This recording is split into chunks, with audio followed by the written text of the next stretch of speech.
machinations that had brought her favorite and most pliable child to the throne of Rondelmar.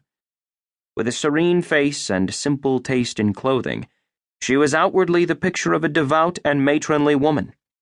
Yesterday, in a vast ceremony before the massed populace of Pallas, she had been made a living saint, but no one then had seen any sign of her chilling and callous intellect. Guile had witnessed enough evidence of her ruthlessness to know that her approval alone would see the second part of the plan accepted. And we will need her favor even more urgently if anything goes wrong. The man who had invested Lucia as a saint, Archprelate Werther, sat opposite Guile, swirling his wine and looking about contentedly. He met Guile's eyes and smiled amiably. The prelate looked harmless enough, like a parish priest promoted past his capability, but he was a wily old hog. The Church of Cor was no place for fools. Next to the prelate, the imperial treasurer Calen Dubrail was leaning back in his chair, eyes unfocused, mentally counting money, perhaps. He was a slim, dapper man with careful eyes.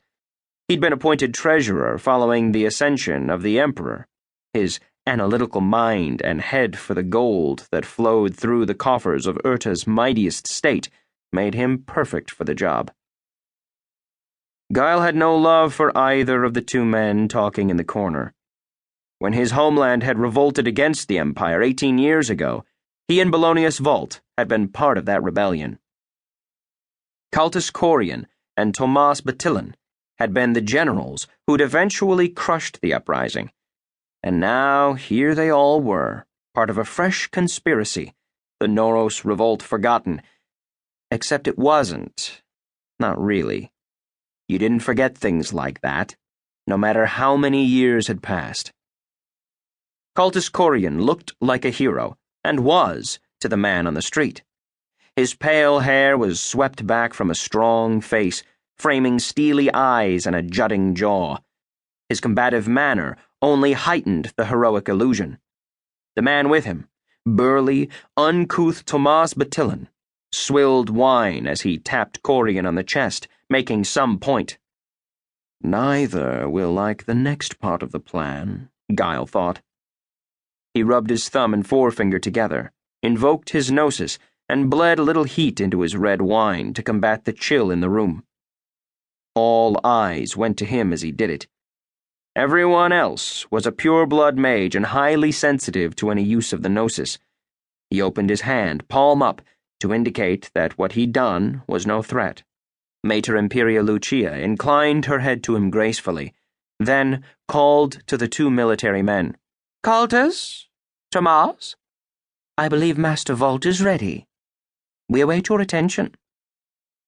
Corian and Batillan stalked back to their seats. Corian's low grumbling quieted only when Lucia narrowed her eyes. The living saint glanced down at her papers, then around the table. Gentlemen, in 12 months, the Third Crusade begins, giving us the chance to achieve certain of our objectives. Among them, the destruction of the merchant magi cabal, the death of Duke Echor of Argundi, the only real rival to my son, the destruction of the Ordo Castruo and Antonin Miros, the plunder of northern Antiopia and subsequent enrichment of our treasury, and the recapture of Javon. Magister Volt and Magister Guile have invested much time and thought, and we've already covered the Javon problem. She turned to the two Norromen. That aspect of your plans already has our approval. She looked at Volt. So, with my son's permission, Governor, please, continue. The Emperor inclined his head distractedly, not that anyone really noticed. Belonius stood and thanked her, and then began, his clear voice easily filling the room. Your Majesties, gentlemen, according to our plans, Javon will be paralyzed and unable to support the Shihad by the time the Moontide arrives and the Leviathan Bridge rises from the sea, thus securing the northern flank, and our supply lines for the armies of the Crusade. This leaves us free to turn our attention to other things, namely